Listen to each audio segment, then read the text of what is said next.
Thank you, Jesus. Praise Jesus. Hallelujah. Hallelujah. ಪ್ರಿಯರೇ, ನಾವು ಈಗಾಗಲೇ ಕಲಿತಿದ್ದೇವೆ, ದೇವರ ವಾಕ್ಯವು ಎಂದಿಗೂ ವ್ಯರ್ಥವಾಗುವುದಿಲ್ಲ ಎಂಬುದಾಗಿ. ಏಕೆಂದರೆ ದೇವರ ಬಾಯಿಂದ ಹೊರಬಂದ ನುಡಿಯು ದೇವರು ಯಾವುದನ್ನು ಬಯಸಿದ್ದಾರೋ ಅದನ್ನು ಸಾಧಿಸದೆ ಮತ್ತು ಅದನ್ನು ಯಾವ ಉದ್ದೇಶಕ್ಕಾಗಿ ದೇವರು ಕಳುಹಿಸಿದಾರೋ ಆ ಉದ್ದೇಶವನ್ನ ಯಶಸ್ವಿಗೊಳಿಸದೆ ಖಾಲಿಯಾಗಿ ಬರಿಗೈಯಲ್ಲಿ ಅಥವಾ ಪರಿಣಾಮವನ್ನು ಬೀರದೆ ವ್ಯರ್ಥವಾಗಿ ಹಿಂದಿರುಗಿ ಹೋಗಲು ಸಾಧ್ಯವಿಲ್ಲ. Praise Lord. ಅದೇ ರೀತಿ ಪ್ರಿಯರೇ, ದೇವರ ವಾಕ್ಯವು ಎಂದಿಗೂ ವಿಫಲವಾಗುವುದಿಲ್ಲ ಎಂಬುದನ್ನು ಕೂಡ ನಾವು ಕಲ್ತಿದ್ದೇವೆ. ಇದು ಎರಡು ತತ್ವಗಳ ಮೇಲೆ ಕಾರ್ಯನಿರ್ವಹಿಸುವಂತದ್ದಾಗಿದೆ. ದೇವರ ವಾಕ್ಯ ಮತ್ತು ದೇವರ ಆತ್ಮರು ಇವರು ಒಟ್ಟಾಗಿ ಸೇರಿ ಒಟ್ಟಾಗಿ ಜೊತೆಯಾಗಿ ಕಾರ್ಯವನ್ನು ನಿರ್ವಹಿಸುವಂಥದ್ದು ಎಂಬುದಾಗಿ. ಆದರೆ ಮುಖ್ಯವಾದ ಪ್ರಶ್ನೆ ಅಂತಂದ್ರೆ, ದೇವರ ವಾಕ್ಯ ಮತ್ತು ದೇವರ ಆತ್ಮರು ಹೇಗೆ ಇವರಿಬ್ಬರು ಒಟ್ಟಾಗಿ ಕಾರ್ಯ ಮಾಡ್ತಾರೆ ಎಂಬುದಾಗಿ. ಅವರು ಹೇಗೆ ಒಟ್ಟಾಗಿ ಕಾರ್ಯ ಮಾಡ್ತಾರೆ ಅಂದ್ರೆ ಪ್ರಿಯರೇ, ನಾವು ಯಾವ ರೀತಿ ಪ್ರತಿಕ್ರಿಯೆಯನ್ನು ತೋರ್ತೇವೋ ಅದಕ್ಕನುಗುಣವಾಗಿ ಕಾರ್ಯವನ್ನ ನೆರವೇರಿಸುವಂತದ್ದಾಗಿದೆ. Praise the Lord. ಹಲ್ಲೆಲೂಯಾ. ಈಗ ನಾವು ನೋಡೋಣ ದೇವರ ವಾಕ್ಯದಲ್ಲಿ ಈ ಸತ್ಯದ ಮೇಲೆ ನಾವು ಹೇಗೆ ಕಾರ್ಯವನ್ನ ಸಂಪೂರ್ಣಗೊಳಿಸುವುದೆಂಬುದಾಗಿ ನಾವು ಕಲಿಯೋಣ. ನಾವು ಇಂದು ಕಲಿಯುವಂತ ವಿಷಯದಲ್ಲಿ ನೋಡೋಣ ಪ್ರಿಯರೇ, ದೇವರ ವಾಕ್ಯ ಅಂದ್ರೆ ಏನು ಮತ್ತು ದೇವರ ವಾಕ್ಯವು ನಮ್ಮೊಬ್ಬರ ಜೀವಿತದಲ್ಲಿ ಯಾವ ರೀತಿ ಕಾರ್ಯವನ್ನು ಮಾಡ್ತದೆ ಎಂಬುದಾಗಿ. ಹಲ್ಲೆಲೂಯಾ. ಪ್ರಿಯರೇ, ನಾನು ಮೊದಲೇ ನಿಮಗೆ ತಿಳಿಸಿದ ರೀತಿಯಲ್ಲಿ ದೇವರ ವಾಕ್ಯವು ದೇವರ ಚಿತ್ತವನ್ನು ನೆರವೇರಿಸದೆ ಬರೀ ಗೈಯಲ್ಲಿ ಹಿಂದಿರುಗುವುದಿಲ್ಲ. ಕರೆಕ್ಟ್. ಆದ್ರೂ ಕೂಡ ದೇವರ ವಾಕ್ಯವು ನಮ್ಮ ಜೀವಿತದಲ್ಲಿ ಫಲಿತಾಂಶವನ್ನ ಹೊರಹೊಮ್ಮಿಸಬೇಕಾದ್ರೆ ನಾವು ಯಾವ ರೀತಿ ಪ್ರತಿಕ್ರಿಯೆಯನ್ನು ತೋರ್ತೇವೋ ಆ ಪ್ರತಿಕ್ರಿಯೆ ತೋರುವಂತಹ ವಿಧಾನವನ್ನ ಅವಲಂಬಿಸಿರುವಂತದ್ದಾಗಿದೆ. Praise the Lord. ಹಲ್ಲೆಲೂಯಾ. ನಮಗೆ ಗೊತ್ತಿದೆ ಪ್ರಿಯರೇ, ದೇವರ ವಾಕ್ಯವು ಜೀವಂತವಾದದ್ದು. ನಮಗೆ ಗೊತ್ತಿದೆ ದೇವರ ವಾಕ್ಯವು ಶಕ್ತಿಯುತವಾದದ್ದು. ದೇವರ ವಾಕ್ಯವು ಕಾರ್ಯವನ್ನ ಸಾಧಿಸುವಂಥದ್ದು. ದೇವರ ವಾಕ್ಯವು ಕ್ರಿಯಾತ್ಮಕವಾದುದು. ಇವೆಲ್ಲವೂ ಕೂಡ ನಮಗೆ ಚೆನ್ನಾಗಿ ಗೊತ್ತಿದೆ. ಆದರೆ ಪ್ರಶ್ನೆ ಏನಂತಂದ್ರೆ, ಯಾಕೆ ದೇವರ ವಾಕ್ಯವು ನನ್ನ ಜೀವಿತದಲ್ಲಿ ಆ ಪರಿಪೂರ್ಣವಾದಂತಹ ಕಾರ್ಯವನ್ನ ಮಾಡುತ್ತಿಲ್ಲ ಎಂಬುದಾಗಿ. ಇದು ದೊಡ್ಡ ಪ್ರಶ್ನೆ. ಈಗ ನಾವು ನೋಡೋಣ ಪ್ರಿಯರೇ, ದೇವರ ವಾಕ್ಯವು ನಮ್ಮ ಜೀವಿತದಲ್ಲಿ ಕಾರ್ಯವನ್ನು ಮಾಡಬೇಕಾದ್ರೆ, ಅದು ನಮ್ಮ ಜೀವಿತದಲ್ಲಿ ಫಲಿತಾಂಶಗಳನ್ನ ತಂದುಕೊಡ್ಬೇಕಾದ್ರೆ ನಾವು ಯಾವ ನಿಯಮಗಳನ್ನ ಅಥವಾ ಯಾವ ನಿರ್ಧಾರಗಳನ್ನ ಅನುಸರಿಸಬೇಕೆಂಬುದಾಗಿ. 1 ಥೆಸಲೋನಿಯರಿಗೆ ಬರೆದ ಪತ್ರ 2ನೇ ಅಧ್ಯಾಯ ವಾಕ್ಯ 13 ನೋಡೋಣ. 1 Thessalonians chapter 2 verse 13, 1-3. ಹೀಗಿರಲಾಗಿ ನೀವು ದೇವರ ವಾಕ್ಯವನ್ನು ನಮ್ಮಿಂದ ಕೇಳಿದಾಗ ಅದನ್ನು ಮನುಷ್ಯರ ವಾಕ್ಯವೆಂದೆಣಿಸದೆ ನಿಜವಾಗಿಯೂ ದೇವರ ವಾಕ್ಯವೆಂದೇ ತಿಳಿದು ಅಂಗೀಕರಿಸಿದ್ದಕ್ಕಾಗಿ ನಾವಂತೂ ಎಡೆಬಿಡದೆ ದೇವರಿಗೆ ಕೃತಜ್ಞತಾ ಸ್ತುತಿಯನ್ನು ಮಾಡುತ್ತೇವೆ. ಅದು ನಂಬುವವರಾದ ನಿಮ್ಮೊಳಗೆ ಬಲವಾಗಿ ಕೆಲಸ ನಡೆಸುತ್ತದೆ. Praise the Lord. Hallelujah. Hallelujah. Thank you Jesus. Praise Jesus. ಬೇರೆ ದೇವರ ವಾಕ್ಯ ಮತ್ತು ದೇವರ ಆತ್ಮರು ಒಟ್ಟಾಗಿ ಕಾರ್ಯವನ್ನ ನಿರ್ವಹಿಸಿ ಫಲಿತಾಂಶಗಳನ್ನು ತಂದುಕೊಡ್ಬೇಕಾದ್ರೆ ಅಲ್ಲಿ 2 ಕಾರಣಗಳಿವೆ ಎಂಬುದಾಗಿ ಅದನ್ನ ನಾವು ಸದಾಕಾಲ ಜ್ಞಾಪಕದಲ್ಲಿ ಇಟ್ಟುಕೊಳ್ಬೇಕು. ಮೊದಲನೇದಾಗಿ, ನಾವು ದೇವರ ವಾಕ್ಯವನ್ನ ಆಲಿಸುವಾಗ ಯಾವುದೇ ಕಾರಣಕ್ಕೂ ಈ ವಾಕ್ಯಗಳನ್ನ ಯಾವುದೋ ಮನುಷ್ಯರು ಬರೆದಿರುವಂಥದ್ದು, ಇವು ಮನುಷ್ಯರ ನುಡಿಗಳು, ಇದು ಮನುಷ್ಯನ ಸಂದೇಶ ಎಂಬುದಾಗಿ ಆಲಿಸದೆ ಸ್ವತಃ ದೇವರಿಂದಲೇ ಬಂದಿರುವಂಥದ್ದು, ದೇವರೇ ನುಡಿದಿರುವಂಥದ್ದು ಎಂಬುದಾಗಿ ಆ ನುಡಿಗಳನ್ನ ನಾವು ಸ್ವೀಕರಿಸುವಂತಹ ಹೃದಯವನ್ನು ಹೊಂದಿರಬೇಕು. ದೇವರ ವಾಕ್ಯಗಳು ಇದು ಮನುಷ್ಯರ ನುಡಿಗಳಲ್ಲ, ಸ್ವತಃ ದೇವರ ನುಡಿಗಳಾಗಿವೆ. ಸೊ ದೇವರ ವಾಕ್ಯವು ನನ್ನ ಮತ್ತು ನಿಮ್ಮ ಜೀವಿತದಲ್ಲಿ ಒಳ್ಳೆಯ ಫಲಿತಾಂಶಗಳನ್ನ ತಂದುಕೊಡ್ಬೇಕಾದ್ರೆ ನಾನು ಯಾವ ರೀತಿ ಪ್ರತಿಕ್ರಿಯೆಯನ್ನು ತೋರುತ್ತೇನೋ ಅದರ ಮೇಲೆ ಅವಲಂಬಿಸಿರುವಂತದ್ದಾಗಿದೆ. ಈಗ ಮೊದಲನೇ ಪ್ರತಿಕ್ರಿಯೆ ಏನು? ಮೊದಲನೇ ಪ್ರತಿಕ್ರಿಯೆ ಏನಂತಂದ್ರೆ, ಈ ನುಡಿಯು ಅಂದ್ರೆ ದೇವರ ವಾಕ್ಯವು, ಈ ಸಂದೇಶವು ಸ್ವತಃ ದೇವರಿಂದ ನೇರವಾಗಿ ಬಂದಂತಹ ನುಡಿಯಾಗಿದೆ ಎಂಬುದಾಗಿ ನಾವು ಅದನ್ನ ಸದಾಕಾಲ ಅರಿತುಕೊಂಡಿರುವಂಥದ್ದು ತುಂಬಾ ಮುಖ್ಯವಾದದ್ದಾಗಿದೆ. ಎರಡನೇದಾಗಿ, ಆ ನುಡಿಗಳನ್ನ ನಾವು ಸ್ವೀಕರಿಸುವಾಗ ವಿಶ್ವಾಸದೊಂದಿಗೆ ಅವುಗಳನ್ನು ಸ್ವೀಕರಿಸಬೇಕು, ಅವುಗಳನ್ನು ನಂಬಬೇಕು. ಅದಕ್ಕೆ ಇಲ್ಲಿ ಸಂತ ಪೌಲರು ಹೇಳ್ತಾ ಇದ್ದಾರೆ, ನೀವು ದೇವರ ವಾಕ್ಯವನ್ನು ನನಗೋಸ್ಕರವೇ ನೀಡಿರುವುದೆಂದು ಸ್ವೀಕರಿಸಿಕೊಳ್ಬೇಕು. ನೀವು ಯಾವಾಗ ಆ ವಾಕ್ಯವನ್ನ ನಂಬ್ತೀರಿ, ಆಗ ಪ್ರೈಸ್ ಬಿ ಗಾಡ್, ಆ ವಾಕ್ಯವನ್ನ ದೇವರು ಯಾವ ಉದ್ದೇಶಕ್ಕಾಗಿ ಕಳಿಸಿದ್ದಾರೋ ಆ ಕಾರ್ಯವನ್ನ ಪ್ರೈಸ್ ಬಿ ಗಾಡ್ ನಮ್ಮಲ್ಲಿ ನೆರವೇರಿಸಿ ಒಳ್ಳೆಯ ಫಲಿತಾಂಶಗಳನ್ನ ತಂದುಕೊಡ್ಲಿಕ್ಕಾಗಿ ಸಾಧ್ಯವಾಗ್ತದೆ. ದೇವರ ವಾಕ್ಯ ಮತ್ತು ದೇವರ ಆತ್ಮರು ಒಟ್ಟಾಗಿ ಕಾರ್ಯ ಮಾಡಿ ಖಂಡಿತವೂ ಪ್ರಿಯರೇ ಒಳ್ಳೆಯ ಫಲಿತಾಂಶಗಳನ್ನ ತಂದು ಕೊಟ್ಟೆ ಕೊಡ್ತಾರೆ. ಅದಕ್ಕಾಗಿ ಮುಖ್ಯವಾಗಿ ಬೇಕಾಗಿರುವಂತಹ ಎರಡು ಅವಶ್ಯಕತೆಗಳು ಯಾವುದು ಎರಡು ಅವಶ್ಯಕತೆಗಳು? ಒಂದು, ದೇವರ ವಾಕ್ಯವನ್ನು ಆಲಿಸುವಾಗ ಇದು ಮನುಷ್ಯರಿಂದ ಬಂದ ನುಡಿ ಎಂದು ಸ್ವೀಕರಿಸದೆ, ಇದು ಮನುಷ್ಯನ ನುಡಿ ಎಂದು ನಾವು ಸ್ವೀಕರಿಸದೆ, ಈವನ್ ಆ ನುಡಿಗಳು ಮನುಷ್ಯರ ಬಾಯಿಂದ ಬಂದಿದ್ರು ಕೂಡ ಅವುಗಳು ಆ ಮನುಷ್ಯನ ನುಡಿಗಳಲ್ಲ, ಸ್ವತಃ ದೇವರ ನುಡಿ ಎಂಬುದಾಗಿ ಸ್ವೀಕರಿಸಿಕೊಳ್ಬೇಕು. ಎರಡನೇದಾಗಿ, ಬಾಯಿಂದ ಹೊರಬಂತಹ ಆ ನುಡಿಯು ತನ್ನ ಕಾರ್ಯವನ್ನ ನಮ್ಮಲ್ಲಿ, ಅಂದ್ರೆ ಎಲ್ಲರಲ್ಲಿಯೂ ಅಲ್ಲ, ಅದನ್ನು ನಂಬುವವರಲ್ಲಿ ಮಾತ್ರ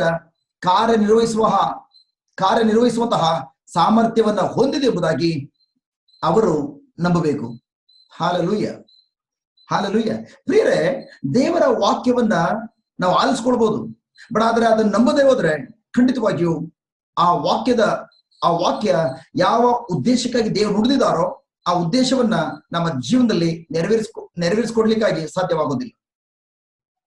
ಅದಕ್ಕಾಗಿ ಈ ಎರಡು ಅವಶ್ಯಕತೆಗಳನ್ನ ಸದಾಕಾಲ ಮುಖ್ಯವಾಗಿ ಜ್ಞಾಪಕದಲ್ಲಿ ಇಟ್ಕೊಳ್ಬೇಕು. ಮೊದಲು, ನಾನು ಆ ನುಡಿಯನ್ನು ಸ್ವೀಕರಿಸಿಕೊಳ್ಳುವಾಗ ದೇವರ ನುಡಿಯಾಗಿ ಸ್ವೀಕರಿಸಬೇಕು. ಇದು ಮನುಷ್ಯನಿಂದ ಬಂದಂತಹ ಸಂದೇಶವಲ್ಲ, ಇದು ದೇವರ ಸಂದೇಶ. ಎರಡನೇದಾಗಿ, ನಾವು ವಿಶ್ವಾಸದಿಂದ ಅದನ್ನು ಸ್ವೀಕರಿಸಿಕೊಳ್ಬೇಕು. ದೇವರು ಆ ವಾಕ್ಯದಲ್ಲಿ ನನ್ನ ಜೀವಿತದಲ್ಲಿ ಏನನ್ನ ಮಾಡಬೇಕೆಂಬುದಾಗಿ ನುಡಿದಿದ್ದಾರೋ ಆ ನುಡಿಯು ನನ್ನ ಜೀವಿತದಲ್ಲಿ ಆ ಕಾರ್ಯವನ್ನು ಮಾಡ್ಲಿಕ್ಕಾಗಿ ಸಾಧ್ಯವಾಗ್ತದೆ ಎಂಬುದಾಗಿ ನಾನು ನಂಬಬೇಕು. Praise the Lord, hallelujah, thank you Jesus. ಹೌದು ಪ್ರೀತಿಯುಳ್ಳಂತಹ ಪರಲೋಕ ತಂದೆಯೇ, ಈ ಅತ್ಯದ್ಭುತವಾದಂತಹ ಈ ಎರಡು ಸತ್ಯಗಳನ್ನ ನಮಗೆ ಕಲಿಸಿಕೊಟ್ಟಿದ್ದಕ್ಕಾಗಿ ನಿಮಗೆ ಸ್ತೋತ್ರಗಳನ್ನು ಸಲ್ಲಿಸ್ತಾ ಇದ್ದಾವೆ. ಹೌದು ತಂದೆಯೇ, ಈಗಾಗಲೇ ನೀವು ನಮಗೆ ಕಲಿಸಿದಿರಿ. ಬಾಯಿಂದ ಹೊರಬಂದಂತಹ ನಿಮ್ಮ ನುಡಿಯು ನಿಮ್ಮ ಇಷ್ಟಾರ್ಥವನ್ನ, ನಿಮ್ಮ ಚಿತ್ತವನ್ನ ನೆರವೇರಿಸದೆ ಖಾಲಿಯಾಗಿ ಹಿಂದಿರುಗಿ ಬರಲಿಕ್ಕೆ ಸಾಧ್ಯವಿಲ್ಲ ಎಂಬುದಾಗಿ, ಅದು ಯಾವ ಉದ್ದೇಶಕ್ಕಾಗಿ ನೀವು ಕಳಿಸಿದ್ದೀರೋ ಆ ಉದ್ದೇಶವನ್ನ ನೆರವೇರಿಸದೆ ಎಂಬುದಾಗಿ ಆ ಸತ್ಯವನ್ನು ಕೂಡ ನೀವು ಕಲಿಸಿದ್ದೀರಿ. ಅದೇ ರೀತಿಯಾಗಿ ದೇವರ ವಾಕ್ಯವು ಜೀವಂತವಾದದ್ದು, ಕ್ರಿಯಾತ್ಮಕವಾದದ್ದು, ಪರಿಣಾಮವನ್ನು ಬೀರುವಂಥದ್ದು, ಇಬ್ಬಾಯಿ ಕತ್ತಿಗಿಂತ ಹರಿತವಾದದ್ದು ಎಂಬುದನ್ನು ಕೂಡ ನೀವು ನಮಗೆ ಕಲಿಸಿಕೊಟ್ಟಿದ್ದೀರಿ. ಅದೇ ರೀತಿ ಇಂದು ಕೂಡ ನೀವು ಮತ್ತೊಂದನ್ನು ಕಲಿಸಿಕೊಟ್ಟಿದ್ದೀರಿ. ಅದೇನೆಂದ್ರೆ, ದೇವರ ವಾಕ್ಯವು ಮನುಷ್ಯರ ಕೈಯಿಂದ ಬರೆಸಲ್ಪಟ್ಟಿದ್ದರೂ ಕೂಡ ಅದು ಸ್ವತಃ ದೇವರ ವಾಕ್ಯವಾಗಿದೆ. ಈ ವಾಕ್ಯವನ್ನ ನಾವು ನಂಬುವಾಗ ಅದು ನಮ್ಮಲ್ಲಿ ಒಳ್ಳೆಯ ಫಲಿತಾಂಶಗಳನ್ನ ತಂದುಕೊಡುವಂತಹ ಸಾಮರ್ಥ್ಯವನ್ನ ಹೊಂದಿದೆ ಎಂಬುದಾಗಿ ಆ ಸತ್ಯವನ್ನು ಕೂಡ ನೀವು ಕಲಿಸಿಕೊಟ್ಟಿದ್ದಕ್ಕಾಗಿ ಸ್ತೋತ್ರ. ಅಪ್ಪ ತಂದೆಯೇ, ನಿಮ್ಮ ವಾಕ್ಯ ಹೇಳುತ್ತದೆ, ಪ್ರಭು ಯೇಸುವನ್ನು ವಿಶ್ವಾಸಿಸು, ನೀನು ಮತ್ತು ನಿನ್ನ ಮನೆಯವರೆಲ್ಲರೂ ಕೂಡ ಜೀವೋದ್ಧಾರ ಹೊಂದುವಿರಿ ಎಂಬುದಾಗಿ ಪ್ರೇಷಿತರ ಕಾರ್ಯಕಲಾಪ 16ನೇ ಅಧ್ಯಾಯ ವಾಕ್ಯ 35ರಲ್ಲಿ ನೀವೇ ನುಡಿದಿದ್ದೀರಿ. ತಂದೆಯೇ, ಪ್ರಭು ಯೇಸುವಿನ ನಾಮದಲ್ಲಿ ನಾವು ಈ ವಾಕ್ಯವನ್ನು ನಂಬಿದ್ದೇವೆ. ಇದು ನಿಮ್ಮ ಸ್ವಂತ ನುಡಿಯಾಗಿದೆ, ಇದು ನಿಮ್ಮ ಸ್ವಂತ ವಾಗ್ದಾನವಾಗಿದೆ, ಇದು ನಿಮ್ಮ ಗ್ಯಾರಂಟಿ ಆಗಿದೆ. ನೀವೇ ಹೇಳಿರುವ ಪ್ರಕಾರ ನಾನು ಪ್ರಭುವನ್ನು ವಿಶ್ವಾಸಿಸುವಾಗ ನಾನು ಮತ್ತು ನನ್ನ ಇಡೀ ಕುಟುಂಬದವರೆಲ್ಲರೂ ಮನೆಯವರೆಲ್ಲರೂ ಕೂಡ ರಕ್ಷಣೆಯನ್ನ, ಜೀವೋದ್ಧಾರವನ್ನ ಹೊಂದುವರು ಎಂಬುದಾಗಿ ಇದನ್ನು ನಾವೆಲ್ಲರೂ ಕೂಡ ನಂಬ್ತಾ ಇದ್ದೇವೆ. ತಂದೆ ಯೇಸುವಿನ ನಾಮದಲ್ಲಿ ನಾನು ಪ್ರತಿಯೊಂದು ಕುಟುಂಬಗಳಿಗೆ, ಆ ಕುಟುಂಬದ ಪರವಾಗಿ ನಾನು ಬಾಯಿ ತೆರೆದು ಈಗ ನುಡಿತಿದ್ದಾನೆ. ಈ ಕುಟುಂಬದಲ್ಲಿ ಯಾರೆಲ್ಲ ರಕ್ಷಣೆಯನ್ನು ಹೊಂದಿರುವೋ, ಆ ರಕ್ಷಣೆಯ ಶುಭ ಸಂದೇಶವನ್ನು ಸ್ವೀಕರಿಸಿದಂತೆ ಅವರನ್ನು ತಡೆದಿಡಿದಿರುವಂತಹ ದುರಾತ್ಮನೆ, ಅಂಧಕಾರದ ಶಕ್ತಿಯೇ, ನಿನ್ನ ಎಲ್ಲ ಕಾರ್ಯ ಚಟುವಟಿಕೆಗಳನ್ನ ಯೇಸು ನಾಮದಲ್ಲಿ ಎಲ್ಲ ಶಕ್ತಿಗಳನ್ನ ಬಂಧಿಸುತ್ತಿದ್ದಾನೆ. ಯಾಕೆಂದ್ರೆ ಯೇಸುವೆ ನೀವ್ ಹೇಳಿದ್ದೀನಿ, ನೀವು ಈ ಭೂಲೋಕದಲ್ಲಿ ಯಾವುದನ್ನ ಬಂಧಿಸುತ್ತೀರೋ ಅದನ್ನ ಪರಲೋಕದಲ್ಲಿಯೂ ಕೂಡ ಬಂಧಿಸಲಾಗುವುದು ಎಂಬುದಾಗಿ. ಈ ಸೈತಾನನೇ, ನಾನು ನಿನ್ನನ್ನು ಯೇಸುವಿನ ನಾಮದಲ್ಲಿ ಬಂಧಿಸುತ್ತಿದ್ದೇನೆ. ಈ ಮಕ್ಕಳ ಜೀವಿತದಲ್ಲಿ, ಇವರ ಕುಟುಂಬದಲ್ಲಿ ನಿರ್ವಹಿಸುತ್ತಿರುವಂತಹ ನಿನ್ನ ಎಲ್ಲ ಕಾರ್ಯ ಚಟುವಟಿಕೆಗಳನ್ನ ನಾನು ಯೇಸುವಿನ ನಾಮದಲ್ಲಿ ಬಂಧಿಸುತ್ತಿದ್ದೇನೆ. ದೇವದೂತರುಗಳೇ, ಯೇಸು ನಾಮದಲ್ಲಿ ನಿಮಗೆ ಆಜ್ಞೆ ಮಾಡ್ತಿದ್ದೇನೆ, ಈಗಲೇ ಹೊರಡಿರಿ, ಇವರಿಗೆ ಬೇಕಾದಂತಹ ಜೀವೋದ್ಧಾರದ ಕಾರ್ಯವನ್ನು ತಂದುಕೊಡಿರಿ. ಈ ದುರಾತ್ಮನನ್ನು ನಾನು ಬಂಧಿಸುತ್ತಿದ್ದಂತೆ ಈಗ ನಾನು ಬಾಯಿ ತೆಗೆದು ದೇವರ ವಾಕ್ಯ ನುಡಿತಿದ್ದೇನೆ.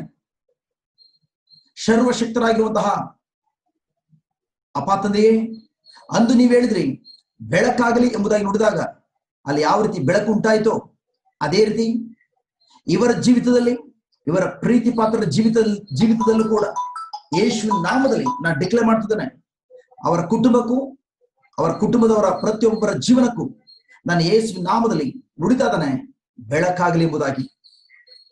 ನಾನು ಈ ನುಡಿಗಳನ್ನು ನುಡಿಯುತ್ತಿರುವಾಗಲೇ ಈ ನುಡಿಗಳು ನನ್ನ ನುಡಿಗಳಲ್ಲ ಡ್ಯಾಡಿ, ಬದಲಾಗಿ ನಿಮ್ಮ ನುಡಿಗಳಾಗಿವೆ. ತಂದೆಯೇ, ನೀವ್ ಹೇಳಿದ್ದೀರಿ, ಆ ವಾಕ್ಯವನ್ನು ನಂಬುವಾಗ ಅವು ಖಂಡಿತವಾಗಿಯೂ ನೆರವೇರುತ್ತವೆ ಎಂಬುದಾಗಿ ನಾನು ನಂಬಿದ್ದೇನೆ. ಈ ವಾಕ್ಯಗಳು ಈಗಲೇ ಇವರ ಕುಟುಂಬಗಳಲ್ಲಿ ನೆರವೇರುವಂತಾಗಲಿ. ಅಪ್ಪ ತಂದೆಯೇ, ಪ್ರಭು ಯೇಸುವಿನ ನಾಮದಲ್ಲಿ ನಾನೀಗ ನುಡಿತಿದ್ದೇನೆ, ಈ ಕುಟುಂಬದವರನ್ನ ಬಂಧಿಸಿದಂತಹ ದುರಾತ್ಮನು ಈಗಾಗಲೇ ಬಂಧಿಸಲ್ಪಟ್ಟಿದ್ದಾನೆ. ಅವರ ಹೃದಯದಲ್ಲಿ ಬೆಳಕು ಹೊಳೆಯುತ್ತಿದೆ.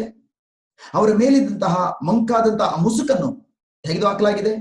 ಈ ವ್ಯಕ್ತಿಗಳು ಪಶ್ಚಾತ್ತಾಪಟ್ಟಿದ್ದಾರೆ. ಈ ವ್ಯಕ್ತಿಗಳು ತನ್ನ ಜೀವಿತವನ್ನ ಬದಲಾಯಿಸಿಕೊಂಡಿದ್ದಾರೆ. ಸುವಾರ್ತೆಯ ಬೋಧನೆಯಿಂದಾಗಿ ಈ ವ್ಯಕ್ತಿಗಳು ಸತ್ಯದ ಜ್ಞಾನಕ್ಕೆ ಬಂದಿದ್ದಾರೆ, ಆ ಸತ್ಯವನ್ನ ಅರಿತುಕೊಂಡಿದ್ದಾರೆ. ಇವರೆಲ್ಲರೂ ಕೂಡ ಸುವಾರ್ತೆಯನ್ನು ಸ್ವೀಕರಿಸಿ ತಿರುಗಿ ಹುಟ್ಟಿರುವಂತಹ ಮಕ್ಕಳಾಗಿದ್ದಾರೆ. ಪವಿತ್ರಾತ್ಮರು ಇವರ ಪ್ರೀತಿ ಪಾತ್ರರನ್ನ ಅಭಿಷೇಕಿಸಿ ತಮ್ಮ ಹತೋಟಿಗೆ ತೆಗೆದುಕೊಂಡಿದ್ದಾರೆ. ಎಲ್ಲ ಬಂಧನಗಳು, ಎಲ್ಲ ಗುಲಾಮಗಿರಿಯು ಯೇಸುವಿನ ನಾಮದಲ್ಲಿ ಈ ಕ್ಷಣವೇ ಮುರಿದು ಬೀಳಲಿ. ಯೇಸು ಕ್ರಿಸ್ತರೊಂದಿಗೆ ಅತ್ಯುತ್ತಮವಾದಂತಹ ಆ ಬಾಂಧವ್ಯವನ್ನ ಹೊಂದಿಕೊಳ್ಳಲಿ. ಈ ಅನ್ಯೋನ್ಯತೆಯು ಈ ವ್ಯಕ್ತಿಯ ಜೀವಿತವನ್ನ, ಪ್ರತಿಯೊಬ್ಬರ ಜೀವಿತವನ್ನ ಎಂದೆಂದಿಗೂ ಸದಾಕಾಲಕ್ಕೂ ಬದಲಾಯಿಸುವಂತಾಗಲಿ. ಇವರೆಲ್ಲರೂ ತಿರುಗಿ ಹುಟ್ಟಿದವರಾಗಿದ್ದು ನಿಮಗೋಸ್ಕರ ಪವಿತ್ರಾತ್ಮರ ಅಗ್ನಿಯೊಂದಿಗೆ ಹತ್ತಿ ಉರಿಯುವವರಾಗಿದ್ದಾರೆ. ಪಂಚದಶಮಿಯ ಅಗ್ನಿ ಅಭಿಷೇಕ ಇವರ ಮೇಲೂ, ಇವರ ಪ್ರೀತಿ ಪಾತ್ರರ ಮೇಲೂ ಇಳಿದು ಬರುವಂತಾಗಲಿ. ಪ್ರತಿಯೊಂದು ಬಂಧನಗಳು, ಪ್ರತಿಯೊಂದು ಶಾಪಗಳು, ಪ್ರತಿಯೊಂದು ರೋಗಗಳು ಯೇಸುವಿನ ನಾಮದಲ್ಲಿ ನಾಶವಾಗಲಿ. ಪ್ರತಿಯೊಬ್ಬೊಬ್ಬರ ಆಧ್ಯಾತ್ಮಿಕ ಕಣ್ಣುಗಳು ಯೇಸುವಿನ ನಾಮದಲ್ಲಿ ತೆರೆಯಲ್ಪಡಲಿ. ಬಂಧನಗಳೆಲ್ಲವೂ ನಾಶವಾಗಲಿ. ಇವರ ಕಿವಿಗಳು ಸರ್ವಶಕ್ತ ದೇವರ ನುಡಿಗಳಿಂದ ತುಂಬಲ್ಪಡಲಿ. ಇವರ ಕಿವಿಗಳು ದೇವರ ಸ್ವರಕ್ಕಾಗಿ ತೆರೆಯಲ್ಪಡಲಿ. ಪ್ರಭೇಸುವೆ, ಇವರ ಪ್ರೀತಿ ಪಾತ್ರರ ಬಳಿಗೆ ಸುವಾರ್ತೆನ ತಂದು ಬೋಧಿಸುವಂತಹ ಆ ಸುವಾರ್ತಿಕರಿಗಾಗಿ ನಾನು ನಿಮಗೆ ವಂದನೆಗಳನ್ನು ಸಲ್ಲಿಸ್ತಾ ಇದ್ದೇನೆ. ನಾನು ಇದನ್ನ ಯೇಸುವಿನ ನಾಮದಲ್ಲಿ ನುಡಿಯುತ್ತಿದ್ದಂತೆ ಆ ಪ್ರೀತಿ ಪಾತ್ರರು ಸುವಾರ್ತೆಯನ್ನು ಸ್ವೀಕರಿಸಿಕೊಂಡು ತಮ್ಮ ಹೃದಯವನ್ನ ಪ್ರಭು ಯೇಸುವಿಗೆ ಸಮರ್ಪಿಸಿಕೊಟ್ಟು ರಕ್ಷಣೆ ಹೊಂದಿಕೊಳ್ಳುವಂತಾಗಲಿ. ಆ ಪ್ರೀತಿ ಪಾತ್ರರು ಅನಾರೋಗ್ಯದಿಂದ ಬಿಡುಗಡೆ ಹೊಂದಿಕೊಳ್ಳಲಿ, ಅಸ್ವಸ್ಥತೆಯಿಂದ ಬಿಡುಗಡೆಯಾಗಲಿ, ದುರಾತ್ಮನ ಪ್ರತಿಯೊಂದು ಕಾರ್ಯಗಳಿಂದ ಯೇಸು ನಾಮದಲ್ಲಿ ಈ ಕ್ಷಣವೇ ಬಿಡುಗಡೆಯನ್ನು ಕಾಣುವಂತಾಗಲಿ. ಇವರ ಪ್ರೀತಿ ಪಾತ್ರರೆಲ್ಲರೂ ಕೂಡ ದೇವರಿಗಾಗಿ ಹಾತೊರೆಪಡುವಂತ ವ್ಯಕ್ತಿಗಳಾಗಿದ್ದು, ದೇವರ ವಾಕ್ಯಕ್ಕಾಗಿ ಹಸಿದವರಾಗಿದ್ದು, ಇದನ್ನು ನೀಗಿಸಲು ನಿಮ್ಮ ವಾಕ್ಯಗಳೆಂಬ ಆಹಾರವನ್ನು ಸ್ವೀಕರಿಸಿಕೊಳ್ಳಲಿ. ಇವರ ಆತ್ಮವು ಬಲಗೊಳ್ಳಲಿ, ಇವರ ಮನಸ್ಸು ಸಂಪೂರ್ಣವಾಗಿ ನವೀಕರಣಗೊಂಡು ಸುಕ್ಷೇಮಗೊಳ್ಳಲಿ, ಅಭಿವೃದ್ಧಿಯನ್ನು ಹೊಂದುವಂತಾಗಲಿ. ಒಂದೊಂದು ಏರಿಯಾದಲ್ಲೂ ಕೂಡ, ಪ್ರತಿಯೊಂದು ವಿಷಯದಲ್ಲೂ ಕೂಡ ಯೇಸುವಿನ ನಾಮದಲ್ಲಿ ಬಿಡುಗಡೆಯನ್ನ ಈ ಕ್ಷಣವೇ ಕಾಣುವಂತಾಗಲಿ ತಂದೆಯೇ. Amen, amen, amen.